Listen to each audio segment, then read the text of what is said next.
Sexual harassment was completely legal. Pregnancy discrimination was legal. Women were expected to do things way outside of what you might consider a normal job description. We held these bad boss contests where the first winner was a boss who had asked his secretary to sew up a hole in his pants while he was wearing them. So it was dire out there. And when we started speaking up, everyone was so shocked. It was like the wallpaper had come alive. Welcome to the Labor Solidarity Podcast, which is an Empathy Media Lab production highlighting the work of organizers, labor journalists, and labor leaders. My name is Evan Papp, and I'm the executive producer of Empathy Media Lab, and we're a proud member of the Labor Radio Podcast Network.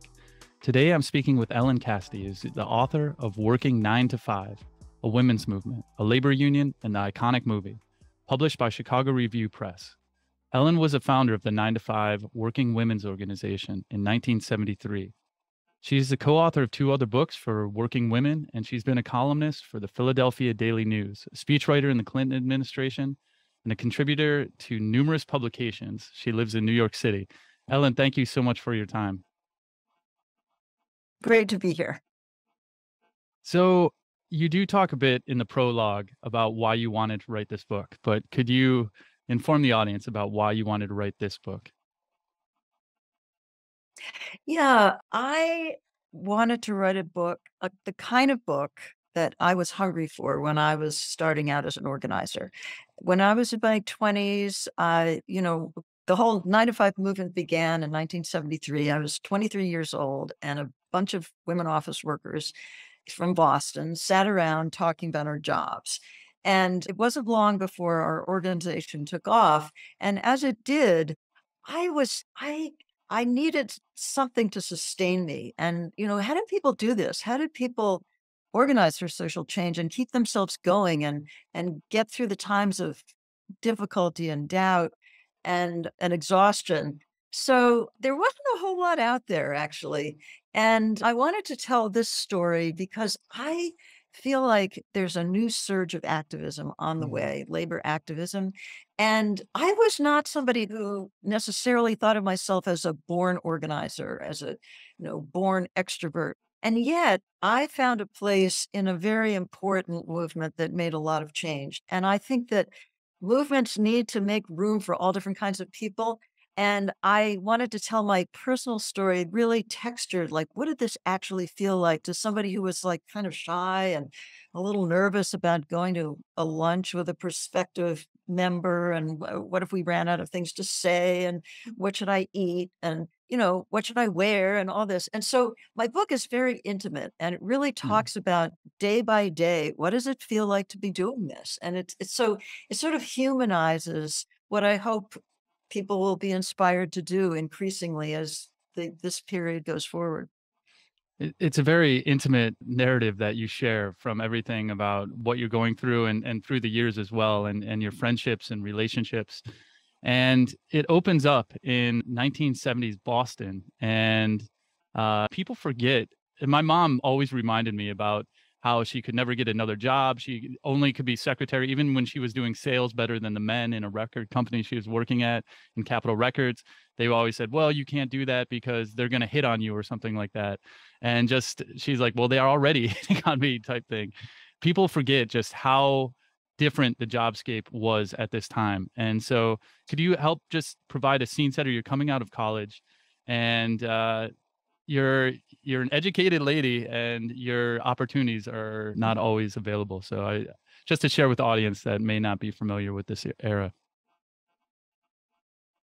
Yeah, well, in the early 70s, the women were flooding into the workplace by the millions. Now, especially white women. Women of color had maybe always been in the workplace, and so it wasn't as big a change for them. But the economy was at a real tipping point in 1973, where all of a sudden, it wasn't enough to have just one income in your family. You had to have everybody working. So women were coming in, and the clerical workforce was composed of a very, very interesting mix. Some of the women in those jobs had grown up in factory communities in the Boston area, had always expected maybe either not to work at all or to work in a factory. And an office job seemed like a step up. It was great. You got to dress up, you worked with people who were wearing suits, you had your own desk, it was a nice clean place. But what was shocking was the pay, which was less than for factory work. And the other part of the workforce was people with a college degree like myself who had maybe expected to go into a professional job. You know, if you're getting a job in downtown Boston, maybe it's going to be in sales or editorial or whatever. And instead, we were all sitting next to each other and we were considered 10 typing fingers, and that's it. And so we shared a lot of concerns, even though we came from different class backgrounds. And that was a really potent combination. Well, Oh to yeah, go on it to is. more of what was going on in the 1970s, sexual harassment was completely legal, pregnancy discrimination was legal. There were help wanted male and help wanted female ads in the newspapers, and women were expected to, I mean, there weren't very many job descriptions in the clerical workforce, but women were expected to do things way outside of what you might consider a normal job description.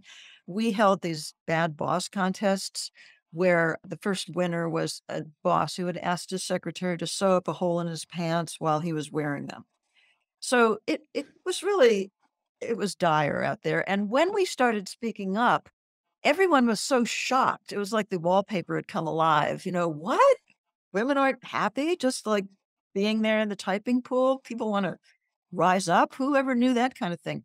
So, you know, women were the vast majority of the clerical workforce. It was referred to as the pink collar ghetto. And we were really, it was very hard to get a job above, to rise up in clerical work. One woman said, clerical work is great training for more clerical work, especially if you're good at it, because they can't afford to get rid of you.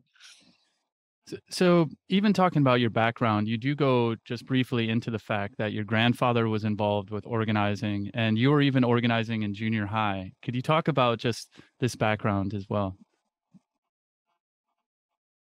Yeah, my grandfather was a Jewish immigrant from Eastern Europe, from Lithuania. When he came to the American shores, came into New York City, he used to stand in the square in New York and listen to the garment workers who were standing on a soapbox and orating about bread and roses. And I was very, very touched by this. These were basically teenagers, these women. They were making just dirt poor pay.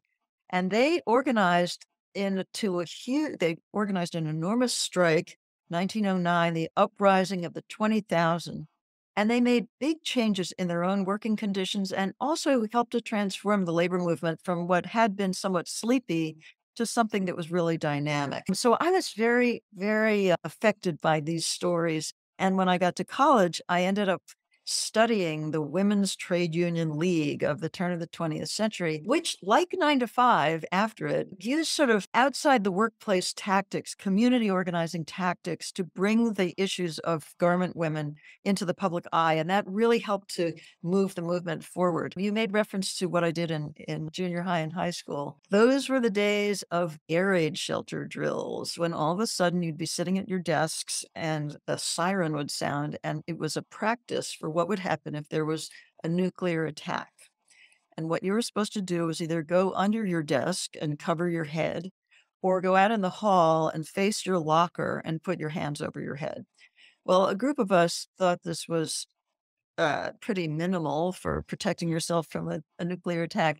So we had these armbands that said the only shelter is peace. And when the siren sounded, we would whip these things out of our notebooks and put them on our arms and use that as a way to protest this kind of ridiculous and militaristic Cold War practice. I was also involved in the civil rights movement because my parents took me to civil rights marches. My parents were active in fighting housing discrimination in our largely white town in New York. And then I was involved somewhat in the anti-war movement and the student movement as well. But I didn't think of myself as sort of a natural born organizer. And that's something that I try to convey in the book. And could you talk a bit about your relationship? You're at Harvard at that time, and or you're working in a clerical position, and you meet Karen Nussbaum, and then you get the opportunity to do a training in Chicago as well, and you have this great just best friendship dialogue that you and Karen kind of go through, and it's really beautiful portrait of really kind of supporting and pushing each other. But this opportunity to go to Chicago is because you're kind of the student, like you like being a student, you like the learning, and you go to Chicago and you're a high achieving student, and then you get there and you have some challenges as well. Mm, yes, so our little group of 10 sent me to the Midwest Academy. It was the very first session of the Midwest Academy, a summer session where you were supposed to learn how to vie for power. I barely knew what that meant. So I get to the classroom there in Chicago. I've got my notebook open and I'm just like scribbling madly everything they write down. And it's all brand new to me. So it turns out that if you're going on a lunch meeting with somebody who might join your organization, you have to have an agenda. You have to have a goal. And you don't just sit there and chit chat about, you know, the weather or how even about how people like their jobs or don't like their jobs. That's only part of it. And I learned and I had to learn from the bottom up. I was really, to my surprise, really not good at this. I had to learn how to speak up in a meeting. And my heart would be pounding. And I know that a lot of people's hearts are pounding when it's let's all go around and introduce ourselves. And a lot of people get really nervous about things like that. That other people think are like, what's the big deal? But, our movement, as I said, has to make space for people who get nervous in those situations. And I was one of them. But by the end of that summer, I was full of resolve. And I came back to Boston and this was a very important moment because we had been a cozy little group sitting around sharing our stories and we had various ideas, but it was pretty vague. But I came back armed with an agenda. Here's what we're going to do first. We're going to find an office. We're going to pay me $50 a week as a staff person.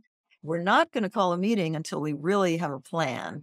And then we just step by step really started a different kind of organizing where it wasn't a question of sitting around consciousness raising. It was a question of, okay, what's our action program? What do we want people to do? And what are we going to try to win first? Yeah, and really just putting it into that format of power and how you're trying to improve people's lives, like and like the criticism of the rock pile theory of organizing is mentioned as well in the book, and it's about power, and so often I've seen it in my generation, I can see it in future generations that this idea of holding power, a lot of people rebel against it. They think like once you have power, it's going to weaken you or make you corrupt or something like that, and it actually inverts the whole point of organizing and mobilizing is to seize power. And you go through these different steps of as you're confronting the power system and trying to actually through the numbers of the folks that you're organizing. So what could you talk about some of the first actions that you were doing within Boston at this time? Well, we held our first meeting and we planned out every single second of it. Including I had learned at the Midwest Academy that you don't set up as many chairs as you think you'll need because when people see you setting up more chairs, they understand that, wow, more people have come than they thought would come. And so our first meeting was, exceeded our expectations. It was like 125, 150 people.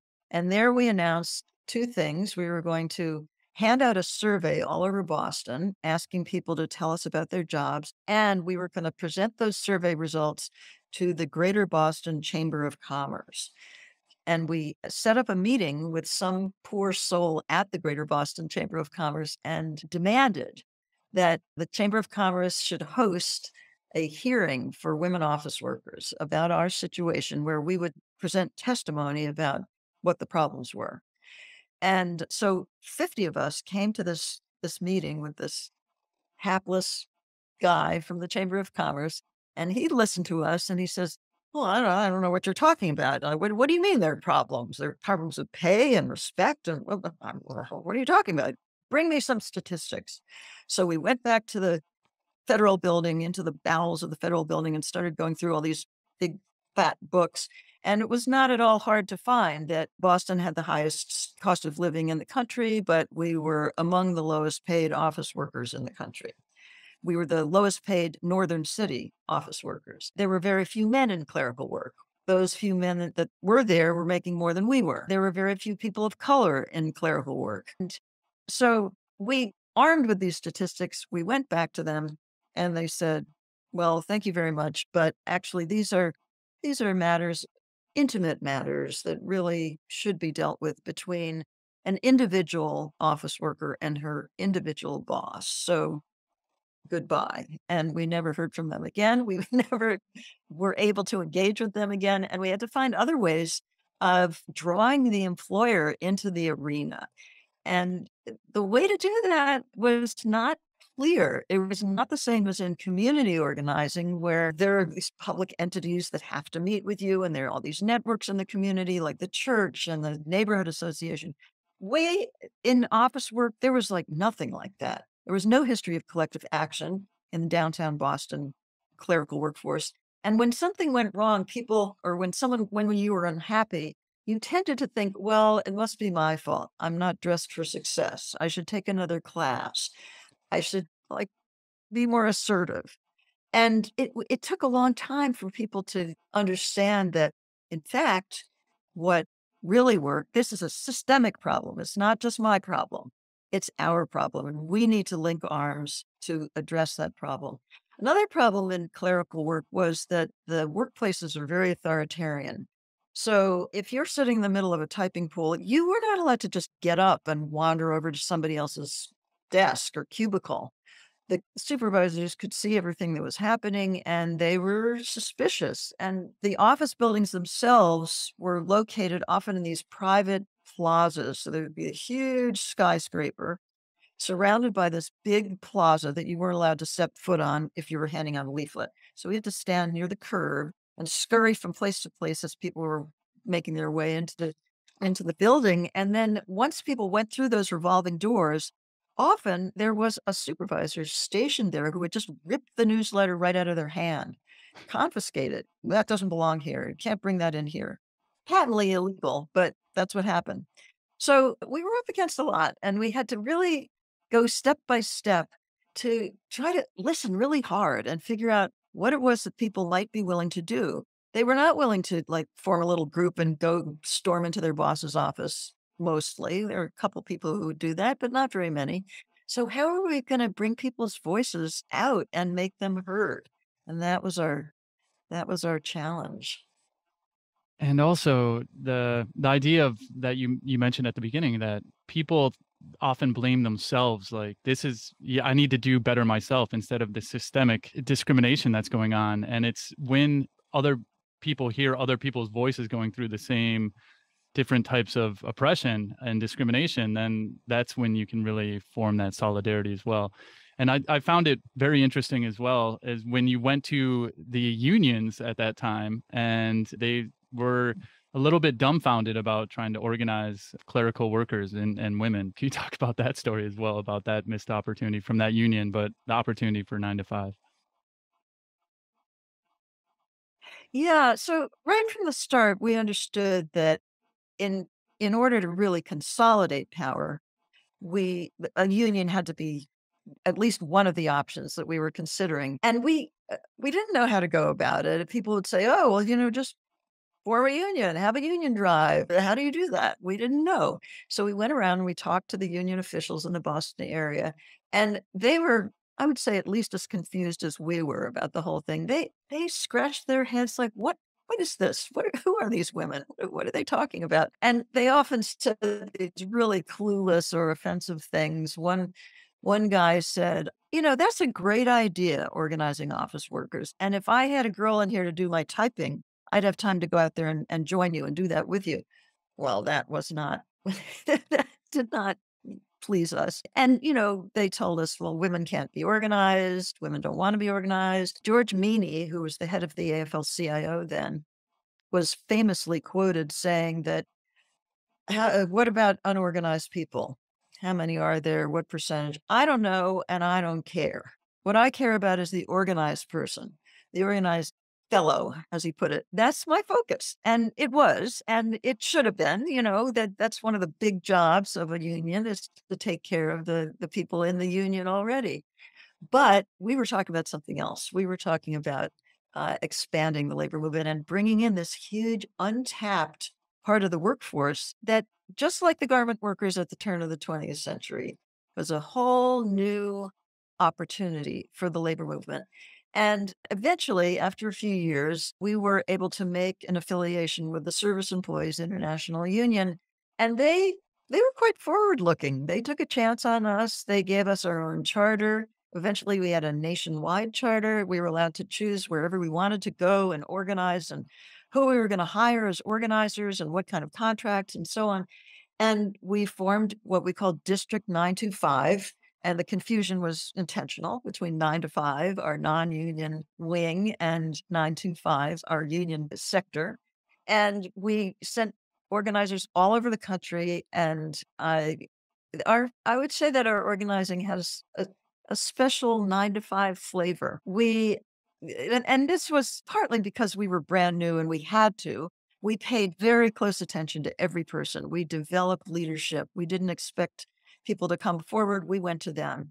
We were careful to organize in a multiracial way. So if there was a multiracial workforce, we had people of color as organizers and leaders and brought those voices out. We had white people paired with organizers of color so that we brought people together. It was very exciting. Everyone learned so much and gained so much from working together. And as the 1980s got underway, we, like the rest of the labor movement, encountered just this ferocious pushback from employers. And that was really the decade when employers really made clear that they were done with unions and it was not going to be smooth sailing for any union. The number of unfair labor practices filed at the National Labor Relations Board soared. The number of discrimination complaints filed with the Equal Employment Opportunity Commission soared. The backlog was, several years. And the wage gap between men and women had been narrowing during the 70s. And once Ronald Reagan came in and the employers really put their back up, that progress stalled. So it's now the wage gap is something like 81 or 79% between women and men. When we got started, it was like 59 cents to the dollar. So a lot of progress was made, but then it really slowed down in the 80s. So one thing was, despite the fact that, we organized thousands of women into the labor movement, brought in new voices, people who would not have found their way to the labor movement otherwise. And we helped to seed a whole new generation of female leadership in unions that is going strong today with Liz Schuler as the head of the AFL-CIO and many of the big unions headed by women. And that's something I'm really proud of. And you also were able to really rock the cultural zeitgeist with the movie 9 to 5. And I believe part of it was sparked through Karen's relationship with Jane Fonda at that time. And anyone who hasn't seen that movie should see that movie. Most people have heard the song, at least, I would hope.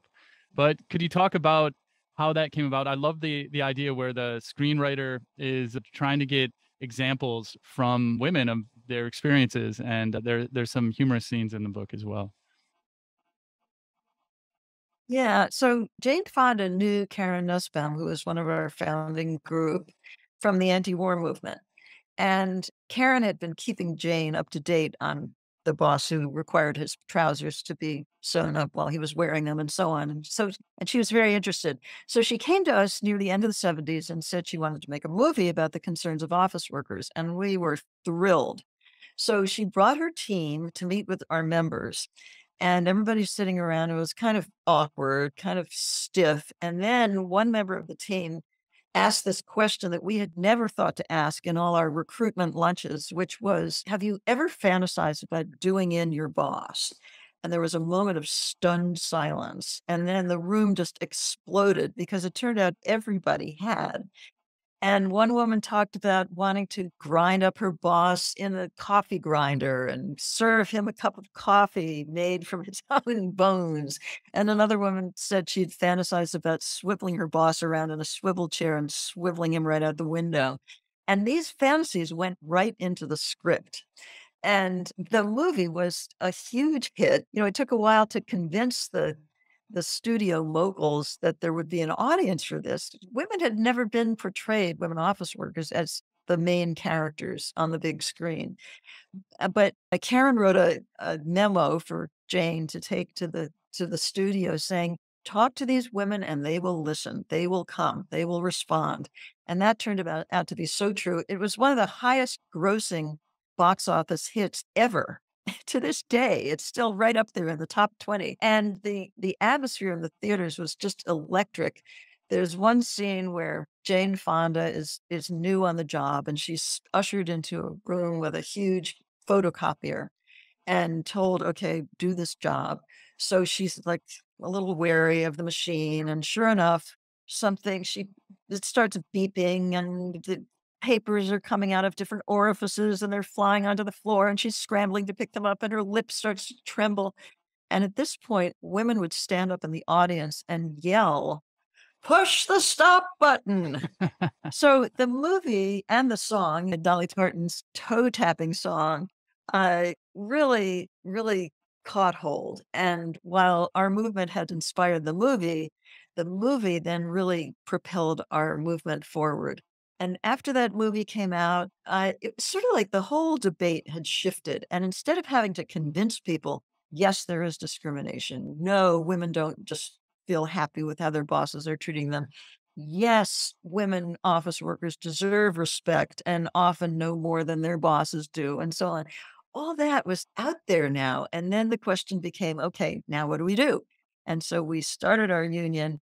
And then, with the Patco firings and Ronald Reagan and the employers' pushback, it became very difficult to move forward. But, a lot of things have changed. Sexual harassment is not legal anymore. Pregnancy discrimination is not legal. We don't have help wanted male and help wanted female ads in the papers. And managerial jobs have opened up for women with college degrees, although the career ladders that we wanted so that you could rise up from the lowest positions up the ladder, that is still remains to be won. But as we know, it can be harder to be a worker in today's economy than it was 50 years ago. People are working 2 or 3 jobs to make ends meet. Fewer people have pensions and paid vacations and regular schedules. And the rise of computerized monitoring, second by second surveillance has made a lot of people's work lives really miserable. But we're seeing this really encouraging surge of organizing among retail workers and restaurant workers and warehouse workers and grad students. It's everywhere. And, a recent poll, I'm sure you know, showed that support for unions, public support is higher than it's been in 2 generations. It's 71% now, and that's higher than in the 1960s, since the 60s. So I have hope. I think we're on a good trajectory here. And, you never win it all. And there's an old labor song that says, "Every generation's got to win it again." And that's true.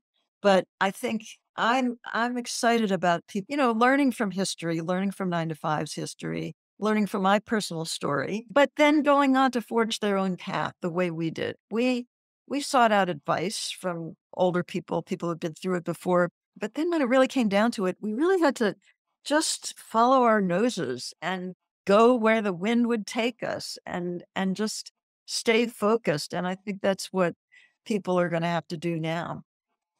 I do want to point out some of the major national policies that you supported, your group supported and helped win. And can you talk about the 1978 Pregnancy Discrimination Act? Because you've already mentioned it a few times that there was pregnancy discrimination, and there still is today, but there was much more back then. And could you talk about how pregnancy was seen in the workplace? Well, I guess there are a couple of things. One thing was that people were often just forced to retire when they got pregnant. One of the things I've been doing as I go around and talk about my book is I've been holding a dignity at work contest where people who come to my book readings are encouraged to write down on a little index card what's like the most outrageous thing that ever happened to you on the job. And the winner at my most recent book reading was somebody who had been working for a school system and had been forced to retire when she was 5 months pregnant because she was pregnant in a school system, because children shouldn't, you know, see that kind of thing. Or I don't know what the reasoning was, but, people were not allowed to be teachers and pregnant. And then the other thing was that pregnancy was excluded from a lot of employers' disability policies, and that was legal.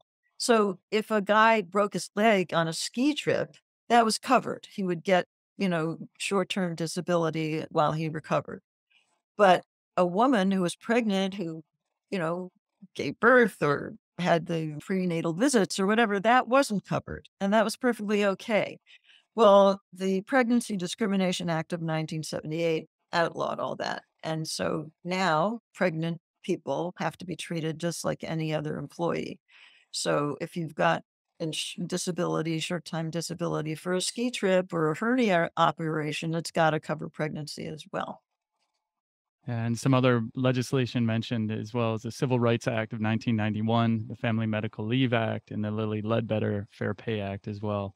And that's just the start of getting people Mhm. organized and getting people empowered in their workplace, democratizing their workplace, and demanding justice and freedom.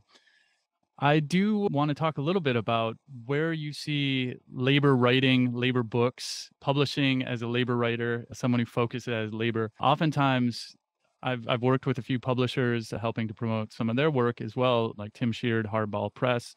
And I'm just wondering how your experience has been as a labor writer. When I worked as a columnist at the Philadelphia Daily News, my editor referred to me as a foreign correspondent. So I was reporting from the front lines of workplaces. That was so alien to what was in the newspapers at the time, work from the worker's point of view. That was my beat. And it wasn't anybody else's beat. There was the business page where people like me tended not to even read, women office workers were not reading the business page. That was for managers. And what was there for working people? Not much. I do feel that my eyes have been opened since writing this book because the labor podcasts are everywhere and it's so exciting. I didn't know anything about them. And so an outlet like yours is a great resource for people, for both for writers reaching readers and also readers finding out about books. So that's been cool. I don't know. I've had a pretty good I feel like there's a lot of interest and the fact that there's so much action going on out there. On Labor Day, there's like tons of articles about people organizing and people that you didn't think of as organizing. I think of it as like a sleeping giant. And back at the beginning of the 70s, we were the sleeping giant. Women office workers who, secretaries, receptionists, who even thought about them as workers? No one. Now it's like, Starbucks workers, Amazon workers, their problems are out there for everyone to see. And it's great. Well, I'm going to put your website in the show notes as well. You have a lot of different books and that you've also published outside of this one, and you also have tips for writers that offers advice about writing and being a better writer. And we talked a little bit about how the gig economy is coming in and algorithmic management and some of these changes that are happening just as the 9 to 5 movement was able to bring in new strategies and new organizing tactics. And I really appreciate all the work that you've been doing. And in closing, I want to read a passage that you wrote. Today, it was no longer mill workers, but office workers who held the low paid, low status jobs at the center of our changing economy. Maybe now it was our turn to add a link to the chain of social change that stretched back through the generations. And maybe I could be a part of it, forging that link. So, Ellen Cassedy, thank you so much for your time. Thank you, Evan. Really great talking with you.